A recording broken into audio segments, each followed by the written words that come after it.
Tudo que foi testemunhado aqui, né? E está sendo testemunhado na forma do louvor, cada um foi entregando seu testemunho, a Luísa. É o seguinte, a igreja é uma pessoa. A igreja é uma pessoa, ela não é uma instituição. A igreja é a noiva de Cristo. Portanto, independente das suas formas estruturais, a igreja são as pessoas se desenvolvendo como pessoa. Então a igreja tem uma mente que precisa amadurecer. E não é uma estrutura que tem que se aprimorar. Então a igreja não evolui no aprimoramento das suas estruturas, mas no amadurecimento da pessoa, igreja. Então a obra de Cristo é para que a pessoa, a igreja, amadureça, e não para que a estrutura se aprimore. Por isso a igreja é uma família. E a cada momento na história da família, a forma de trabalhar as pessoas é uma. Então, quando o bebê nasce, é peito. Depois pode ser uma mamadeira. Depois é uma papinha. Depois vem a redenção do alimento sólido e separado nas partes. Durante muito tempo ele é servido. Depois ele tem que se servir para servir outros. Depois ele serve outros para se servir. Vocês entenderam, não? É peito, é mamadeira, é papinha, depois uma transição chocante do alimento sólido. Aí ele ainda tem uma fase que ele é servido para se servir. Depois ele serve. Na fase mais madura, a relação dele com o alimento é que ele serve para só depois ser servido. E aí ele está em condição de saber também daquilo que ele serve e se serve, ele saber preparar uma mamadeira, uma papinha, porque agora ele chegou na fase adulta. Então, para que ninguém se iluda com aquilo que é a vocação dessa congregação, a gente se esforça para ter todas as coisas aqui como uma família. A gente se esforça para ter o leite, para ter a papinha, para servir o alimento adequado, mas o grande propósito dessa congregação aqui é formar pessoas que, uma vez que alcançaram um estado pleno de maturidade, possam servir outros e estejam em condições de, inclusive, preparar o alimento para outros. Amém? E esse é o propósito da igreja, essa deve ser a trajetória da igreja na sua história. Mas se a gente achar que a igreja é um lugar de comer e que o segredo da igreja é satisfazer a fome dos outros, um dos casos mais emblemáticos de sucesso comercial, um dos grandes ícones de sucesso comercial, de fortuna, chama-se McDonald's. McDonald's é uma das maiores franquias de alimento do planeta e talvez uma das marcas, não seja a maior empresa, mas uma das marcas mais conhecidas. Na área de franquia de alimento, a maior franquia é a Subway, mas sem dúvida alguma a marca McDonald's talvez seja a marca comercial mais conhecida na área de alimentos. A história do McDonald's é o seguinte: tinham dois caras, o Richard e o Maurice. O Richard e o Maurice McDonald's tinham uma lanchonete onde eles faziam hambúrguer.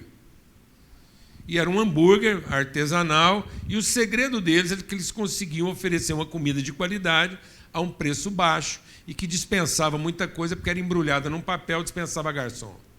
Então eles fizeram uma forma de produzir uma comida equilibrada, porque vinha salada, vinha mais ou menos equilibrada, né? Vinha salada, mais salada, proteína e algum carboidrato. De forma rápida e gostosa. Um dia, um vendedor de máquina foi na lanchonete para vender máquina e viu na lanchonete a oportunidade de aumentar a venda das máquinas.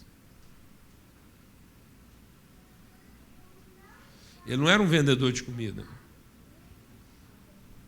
Ele era um vendedor de máquina. E ele viu naquela comida a oportunidade de vender mais máquinas. Aí ele propôs uma linha de produção, fez uma parceria, aprendeu a fazer o ofício e deu um jeito de tirar os 2 cozinheiros do processo. Porque agora ele não precisava de cozinheiro para ter um produto básico para vender máquina. E hoje, para quem não sabe, a McDonald's não é vendedora de comida. A McDonald's é uma forma bem-sucedida de vender o alimento de pior qualidade que existe no planeta em escala. Então, é o maior vendedor da pior comida que o ser humano pode comer.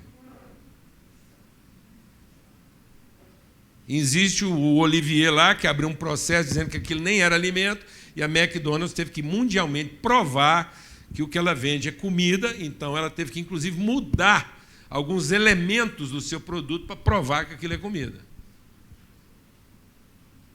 Eu posso ser até cancelado, mas se um dia eu for cancelado por um dia de coisa desse tipo, eu estou no cumprimento do meu propósito. E hoje, o principal negócio da rede McDonald's é alugar imóveis. Então, aquilo começou como comida, virou venda de máquina e hoje é aluguel de imóveis. Aluguel de imóveis para poder vender máquina sob o pretexto de estar vendendo comida. Isso pode acontecer com a igreja. A igreja pode ser um lugar da gente compartilhar comida, mas alguém interessado em vender máquina, estrutura, pode se apropriar disso, fazer isso em escala, e daqui a pouco você acha que a igreja é um lugar de distribuir comida, mas é uma estrutura de vender máquina. E depois pode ser simplesmente uma forma de alugar prédio. E aí o povo e a relação deixa de ser o principal negócio, mas continua sendo um lugar de vender comida para todo mundo achar que o negócio é comida. Alguém que está entendendo o que eu estou falando ou não? Então, se nós não evoluirmos como pessoa, para continuar entendendo que o negócio de Jesus é uma mesa onde a comida é compartilhada e não uma produção em série, onde a comida é comida, se nós acharmos que o negócio de Jesus é a comida ser comida, é produzir comida para todo mundo que tem fome, então nós vamos nos tornar alugadores de prédio e vendedores de máquina. E o que vai interessar não é que a pessoa se alimentou, é que ela está satisfeita, porque o McDonald's te dá uma sensação de saciedade, mas não te alimenta. É uma combinação de sabores para você se sentir satisfeito, com a falsa sensação de que você foi alimentado, mas continua sendo um negócio de vender máquina e alugar prédio. Eu só estou contando isso porque às vezes as pessoas, a gente vai se perdendo naquilo que é a vocação. A mesa nunca foi para resolver a fome de quem quer comer. A mesa sempre foi o elemento da família, onde a gente começa fazendo uma madeira, mas a gente termina formando pessoas que servem a mesa. Então a mesa não é para resolver a fome, a mesa é para formar pessoas. Por que eu estou dizendo isso? Porque lá em Eclesiastes, no capítulo 10, diz assim, verso 19: o banquete é feito para se divertir, e o vinho para tornar a vida mais leve, e o dinheiro é resposta para isso tudo.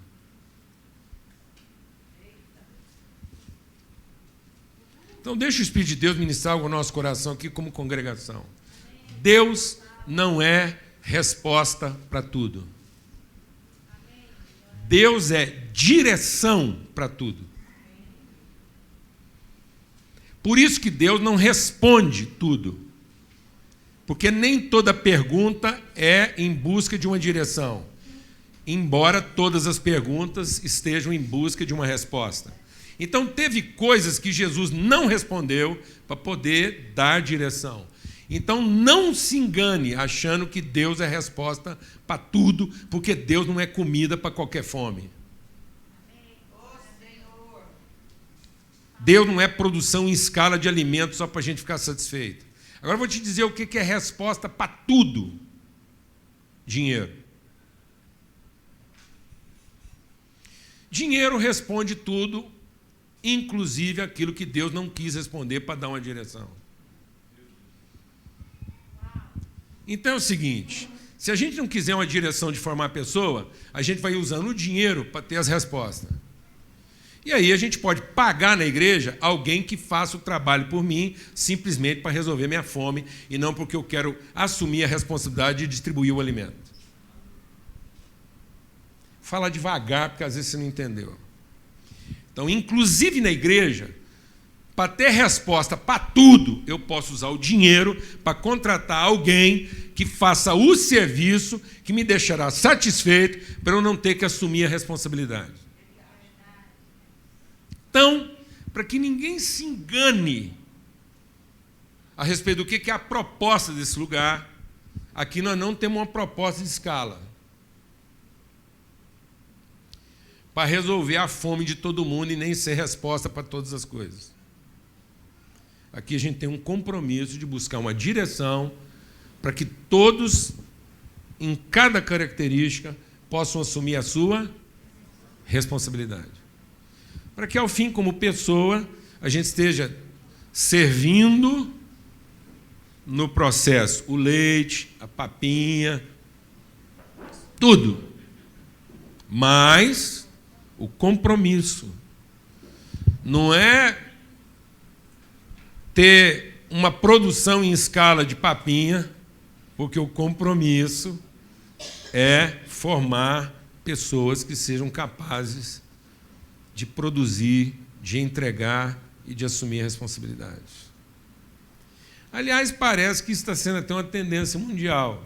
Algumas pessoas cansadas da comida escala estão tentando reencontrar uma coisa mais gourmet, né? Então, hoje existe um esforço de redescobrir o que é um hambúrguer. Então, eu estou encontrando umas hamburguerias chamadas assim, original. Eu acho que existe uma coisa, o povo está querendo lembrar. O que será que era um hambúrguer antes? Não é? Hambúrguer raiz. E aí eu vou terminar dizendo o seguinte para os irmãos, que isso é bem mais um testemunho. Marcos, capítulo 8, diz assim: se alguém quiser me acompanhar, não é se alguém quiser me assistir. Marcos, capítulo 8, verso 34. Porque às vezes a gente pensa que igreja é um lugar onde Jesus vem para servir comida para todo mundo. Às vezes a gente acha que igreja é o lugar onde Jesus vem para responder todas as perguntas. Não, amados. A igreja é o lugar onde a gente se encontra com Jesus para Ele poder levar a gente para andar. Mesmo que a gente não tenha, porque Ele mostrou a direção, rapaz. Então, Jesus não é um lugar, a igreja não é um lugar para Jesus vir satisfazer a carência de todo mundo, não. A igreja, para satisfazer a carência, você reza para Jesus lá na sua casa. Agora, se a gente está aqui em igreja, é para que a gente tenha um ambiente seguro para andar com Ele, para acompanhar até a gente se tornar uma pessoa como Ele, madura. Num ambiente seguro. Então, quem quiser me acompanhar tem que se negar a si mesmo. Então, não é aprender uma reza, não é aprender a rezar de modo que Jesus responda todas, mas é aprender a conhecer Jesus para segui-lo em toda direção. Para isso, eu tenho que negar a mim mesmo e segui-lo. Não é minha tenda. Não é quem quiser viver comigo, senta que eu vou te atender. Não, quem quiser viver comigo, me siga. E aí ele diz, pois quem quiser salvar a sua vida, a perderá. Mas quem quiser perder sua vida por amor do Evangelho, a salvará. Pois o que adianta o homem ganhar o mundo e perder a sua alma? De que adianta o homem ter tudo o que ele quer, e no fim ele perdeu o propósito da sua vida. Se alguém se envergonhar de mim, das minhas palavras, nessa geração adulta e pecadora, o Filho do Homem também se envergonhará quando vier na sua glória com o seu Pai e os santos.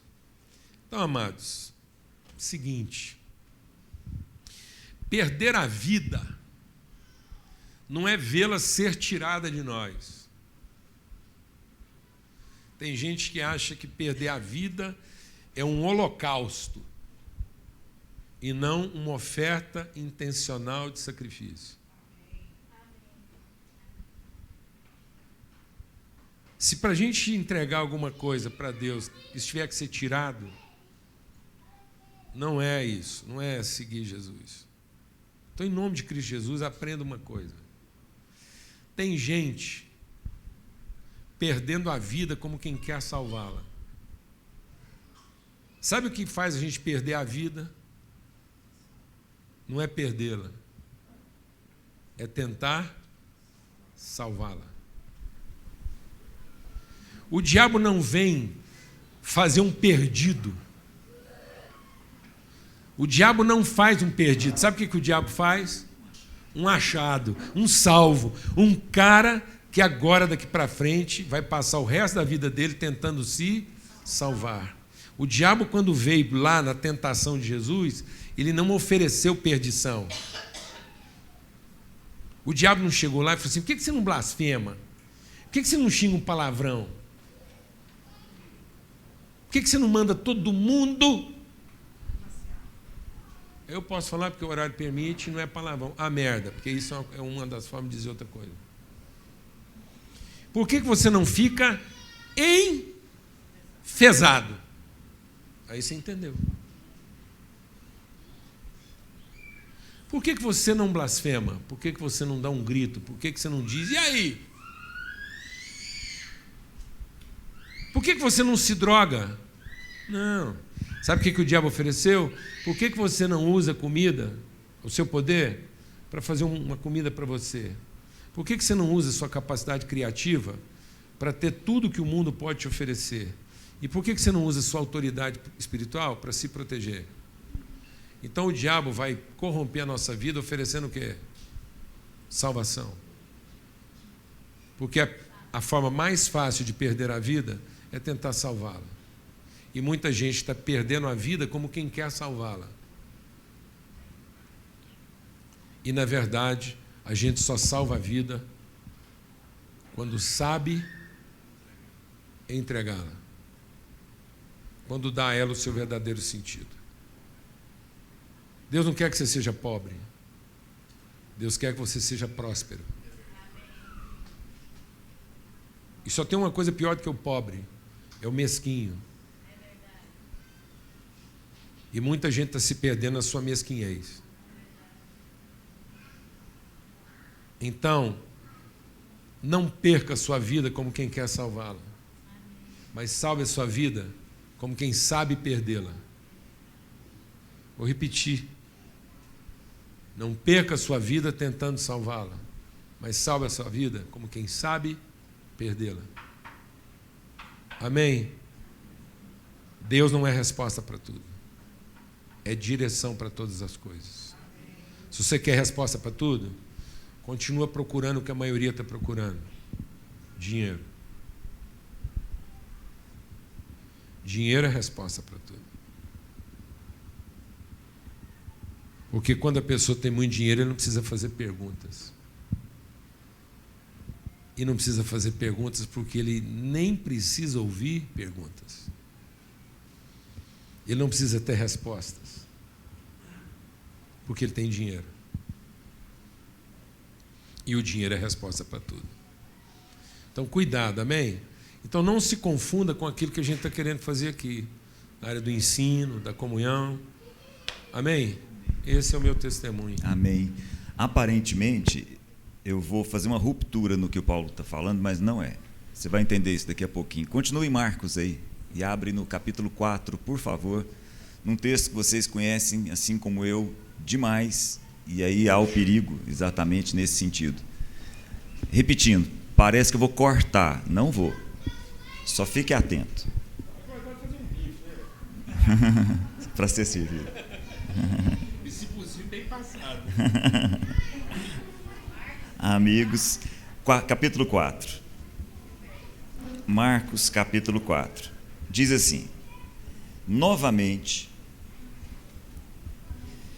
Marcos, gente, a gente já falou sobre isso aqui algumas vezes. Marcos pode parecer muito semelhante a Mateus, que pode parecer muito semelhante a Lucas. E de fato é mesmo. Aparentemente são semelhantes, mas eles escrevem para públicos diferentes. Quando a gente lê a carta aos Filipenses, evidentemente Paulo escreveu primeiro aos Filipenses, mas ela é uma carta hoje para nós, claro, não há dúvida a respeito disso. Marcos escreve diferentemente de Mateus, que escreve em especial e a priori para os judeus, diferente de Lucas, que escreve num primeiro instante para os gregos, Marcos escreve para os romanos. E é bem provável que a cultura romana seja o que a gente tem de mais próximo da nossa cultura ocidental hoje. Então o Evangelho de Marcos faz algo que a gente vem se esforçando muito em fazer aqui nesse tempo. Novamente, a expressão que está aí, novamente, Jesus começou a ensinar. Nós estamos no capítulo 4. Se você lesse junto comigo aí os 3 capítulos anteriores, você ia perceber a expressão ensino repetida várias vezes, como a gente até comentou há 2 semanas atrás. Mas eu queria destacar aqui, novamente Jesus começou a ensinar à beira-mar. Reuniu-se ao seu redor uma multidão tão grande que ele teve que entrar num barco e assentar-se nele. O barco estava no mar, enquanto todo o povo ficava à beira da praia, e ele ensinava muitas coisas por parábolas, dizendo em seu ensino. Então, novamente começou Jesus a ensinar. Depois ele se assentou no barco para ensinar, e lá no final ele ensinava muitas coisas por parábolas, dizendo em seu ensino. 2 versículos e a palavra ensino aparece 3 vezes. Tenta formar essa cena na sua cabeça, tenta formar essa imagem aí no seu cérebro. Uma multidão se reúne próximo de Jesus, Jesus se assenta num barco e se afasta para que as pessoas ouçam. É uma cena concreta, mas ao mesmo tempo tem um símbolo importante aí. Para todas as pessoas daquele tempo, o mar era símbolo de mistério. Então Jesus se coloca entre o povo, o mistério e o que ele tem para ensinar. E começa. Mais adiante ele vai falar. Estou ensinando mesmo, mistérios do reino. E ele começa a ensinar. E ao começar a ensinar, ele diz assim, ó, versículo 2, ele ensinava muitas coisas por parábolas, dizendo em seu ensino. A pregação de Jesus é uma só. O chamado de Jesus é um só. O chamado de Jesus é arrependam-se. Essa é a pregação de Jesus. E aí, ao longo do processo, ele vai nos ensinar a respeito disso. Arrependimento, infelizmente, é uma palavra muito bagunçada na nossa cabeça. Arrependimento não é tristeza, arrependimento não é quebrantamento, arrependimento não é remorso, arrependimento não é mudar de ideia. Arrependimento, segundo a expressão que Jesus usa, é bem mais profunda. A expressão original aqui, como a gente já comentou algumas vezes, é metanoia.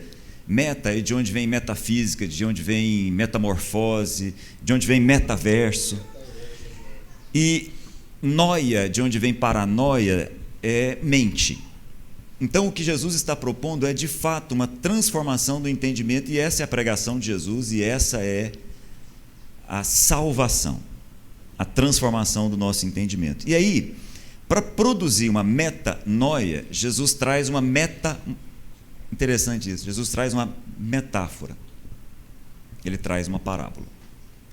É uma ferramenta dentre as várias que Jesus utiliza para mexer com o nosso entendimento. Metáfora, fora aí, é no sentido de nos transportar para além.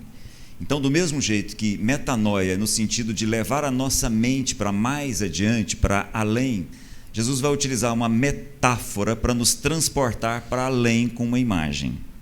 E é uma imagem conhecida, extremamente conhecida. Para produzir uma metamorfose. Exatamente. Então, Jesus traz aqui uma imagem. E eu estava vendo o Wilson aqui, o Wilson está aí? Estava vendo o Wilson aqui, eu sempre lembro dessa parábola, eu lembro da visita que a gente fez lá na sua agricultura, né? E parece que a agricultura daquela época é a mesma agricultura de hoje. Num certo sentido, evidentemente, nada muda. Você planta e, evidentemente, colhe. Mas é uma mudança drástica que a gente precisa prestar atenção, porque senão nós não vamos entender aqui o que Jesus está ensinando. Quando ele diz que o semeador saiu a semear, a gente precisa ter uma noção clara do que era a agricultura na Palestina no primeiro século e o que é a nossa agricultura no centro-oeste brasileiro, no centro da agricultura mundial. A gente precisa ter uma noção clara a respeito disso. Nos dias do primeiro século, as propriedades não eram separadas como as nossas hoje. Elas eram separadas de duas formas, ou através de uma vala ou através de um muro com espinhos. Então, tenta formar de novo aí essa imagem na sua cabeça. Nós temos aqui, poderia ser uma fenda, poderia ser uma vala para separar uma propriedade. Então, a minha propriedade, a propriedade do Paulo Júnior, isso era muito sério, a separação das propriedades. Entre uma propriedade e outra, evidentemente, havia ali um caminho onde um carro de boi passava, onde as pessoas passavam. E, ajudando a formar essa imagem, na agricultura do primeiro século, os arados não eram tão bons quanto os nossos. Então, as pessoas no primeiro século, ali nos dias de Jesus na Palestina, não conseguiam revolver, movimentar a terra como nós conseguimos hoje com o nosso maquinário. Então, para nós hoje, quando a gente viaja de carro e vê as plantações aí que a gente sempre vê uma imagem uniforme de soja, uniforme de milho e cana-de-açúcar. Você vê uma uniformidade. Nos dias do primeiro século, não, porque a terra não era arada da mesma forma. Então, à medida que o semeador saía a semear, havia ali uma parte que tinha uma camada de terra e muito na superfície ainda tinha pedra. Então, aquela semente que caía naquele lugar produzia relativamente rápido, mas não tinha raiz e não descia. Então, o que eu estou querendo colocar para vocês? Nós temos um ambiente, um espaço onde as pessoas passavam, onde os animais passavam, um terreno batido. Nós temos uma cerca feita com espinhos. Nós temos uma parte da terra que não é visualmente perceptível, em que você tem rapidamente uma camada de terra, uma camada de pedra por baixo da terra, e tem a boa terra. Muito bem, então agora acompanha comigo o texto. Embora todos já tenham visto esse texto, já tenham lido, segue formando essa imagem na sua mente. Versículo 3, ouçam. O semeador saiu a semear. Enquanto lançava a semente, parte dela caiu à beira do caminho, as aves vieram e a comeram. Parte dela caiu em terreno pedregoso, esse terreno que eu estou comentando com vocês. Não é que o semeador jogou semente sobre a pedra, ele jogou semente sobre a terra e por baixo da terra, ele não conseguia arar com tanta profundidade, tinha pedra. E logo brotou, porque a terra não era profunda, então tinha terra, mas não era profunda. Versículo 6, mas quando saiu o sol, as plantas se queimaram e secaram porque não tinham raiz. Outra parte caiu entre os espinhos, que cresceram, sufocaram as plantas, de forma que ela não deu fruto. Outra parte ainda caiu em boa terra, geminou, cresceu e deu boa colheita, a 30, 60 e a 100 por 1. E acrescentou, aquele que tem ouvidos para ouvir, ouça. Quando ele ficou sozinho, quando Jesus ficou sozinho com os 12, e os outros estavam ao seu redor, fizeram perguntas acerca das parábolas. Perceba que Jesus contou uma parábola. Na verdade, são várias. Aqui nós temos várias parábolas dentro da própria parábola. Por 2 vezes a parábola aparece no plural aí, tanto no início quanto no fim. Muito bem, Jesus explica. E ele explica, não vou parar aqui, não vai dar tempo, mas ele explica de um jeito interessante. Ele diz assim, a vocês foi dado o mistério do reino de Deus, do reino dos céus. Aí lá na frente ele diz assim, versículo 13. Então Jesus perguntou, vocês não entenderam essa parábola? Eu acho engraçado isso. Ele fala, a vocês vai ser revelado. Mas aí ele pergunta, vocês não entenderam? Como é que vocês vão compreender as outras? Então Jesus faz uma provocação, porque de fato, tem coisas que ele não vai explicar mesmo. Tem coisas que a gente não vai encontrar a resposta. Mas vai dar uma direção. Muito bem. Aí agora eu queria chamar a sua atenção e voltar aqui. O objetivo principal do Evangelho de Marcos é o ensino. Jesus está ensinando.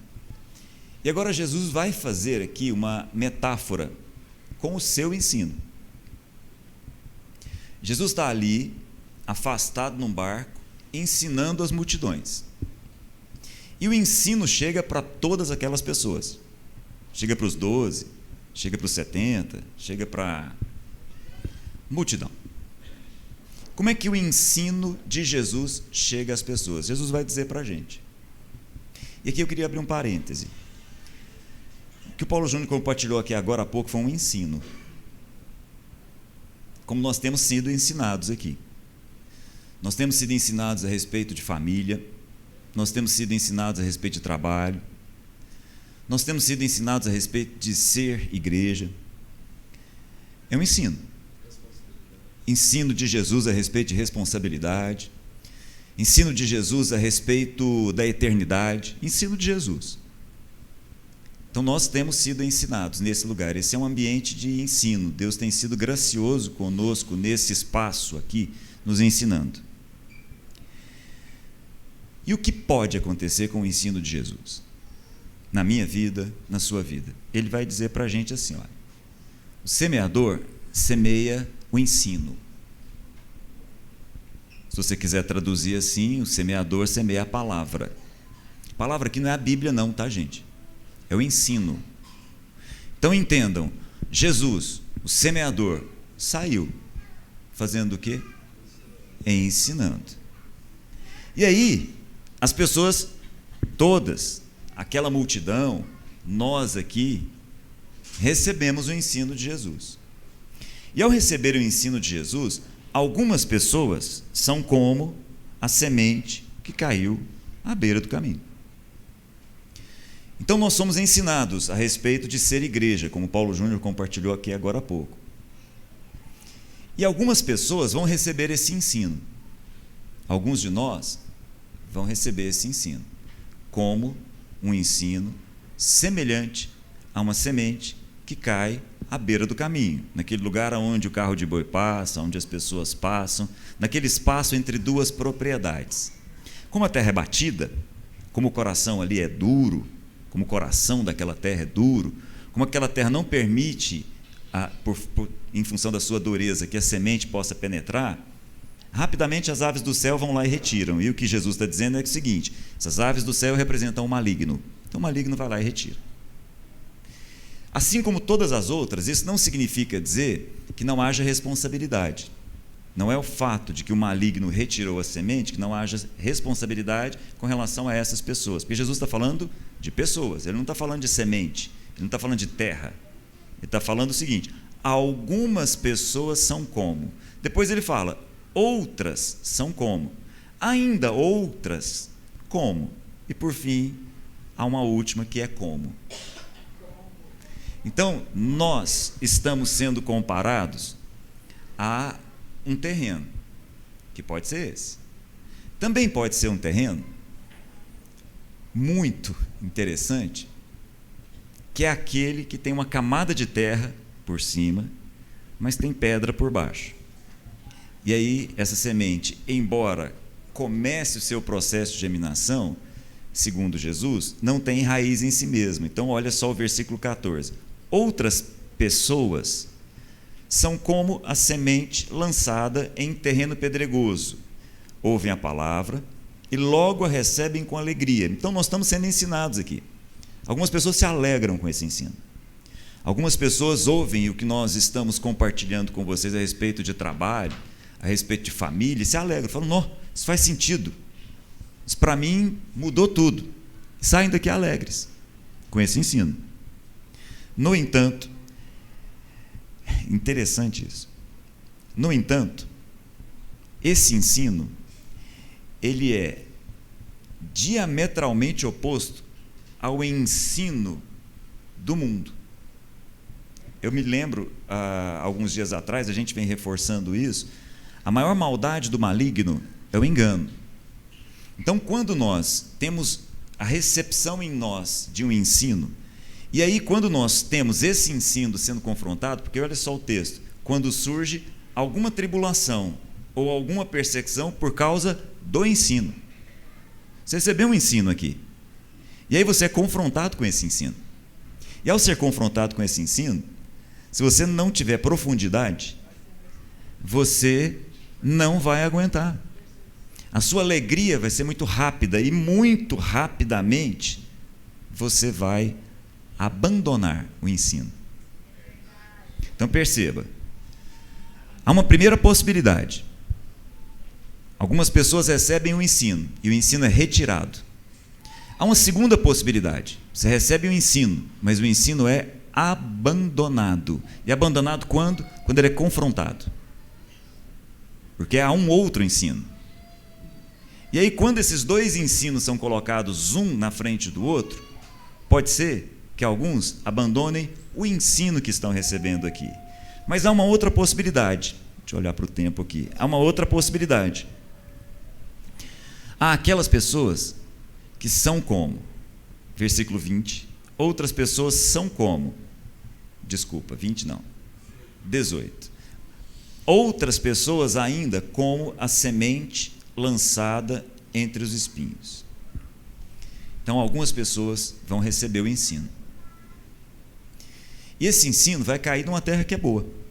Mas sobre essa terra, acima dessa terra, tem espinhos. A semente vai germinando, mas ela é sufocada. Não é sufocada por causa das perseguições, ela não é sufocada por causa dos problemas, ela não é sufocada porque ela recebeu um outro ensino com o qual ele é confrontado diretamente. Não.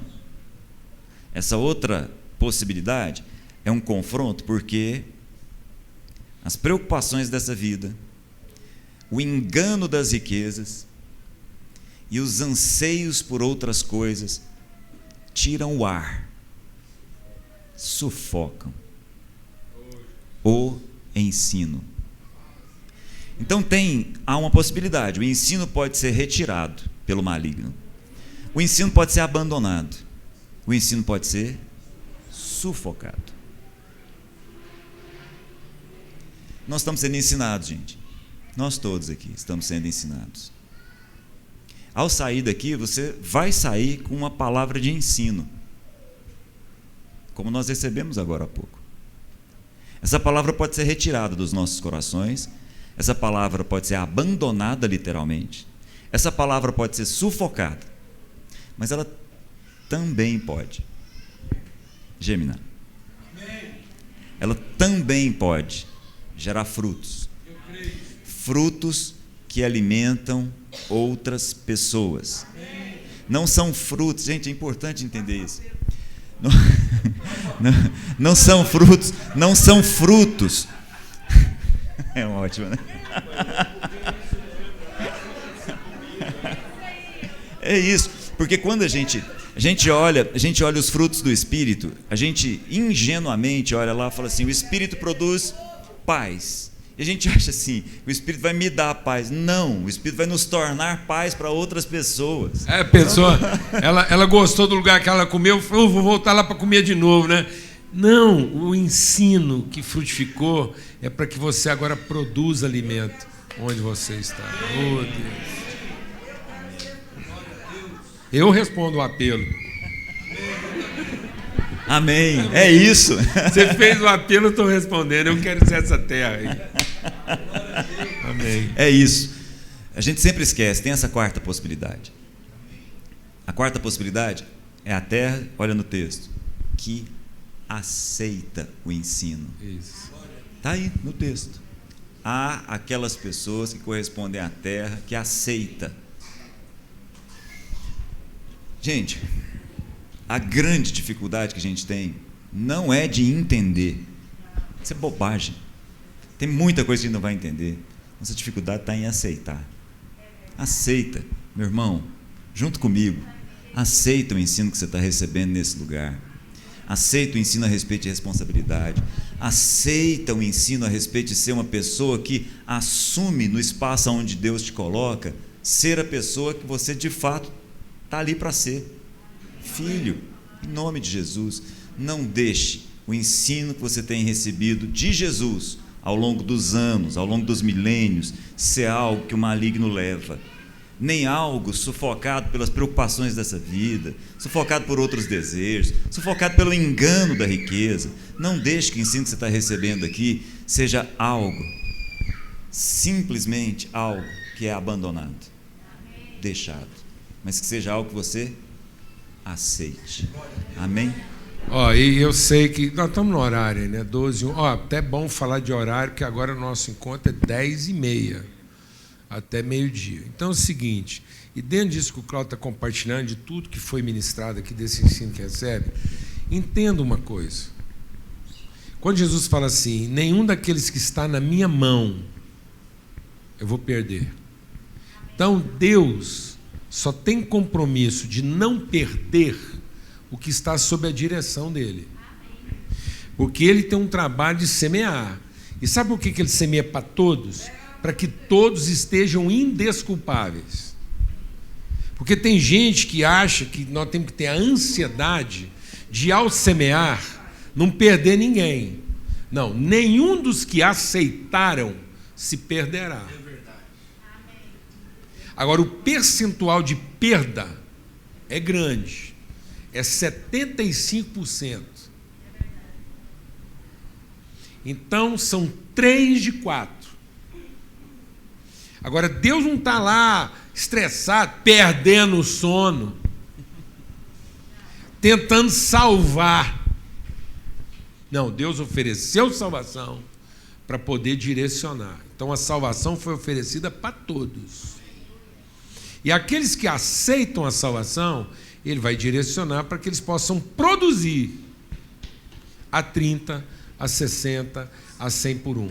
Então, muitas vezes a igreja está estressada, achando que o papel dela é não perder, sendo que o papel dela é dar condições para aqueles que aceitaram o ensino, para que eles multipliquem a 30, a 60 e a 100 por 1. Amém, irmãos? Amém, irmãos? Amém. Que às vezes você acha que Deus vive a culpa dos 75% que foi tirado, daqueles que abandonaram e daqueles que foram sufocados. É triste, mas não é de lamentar. Porque todos estão indesculpáveis. Porque ele entregou a mesma semente para todo mundo.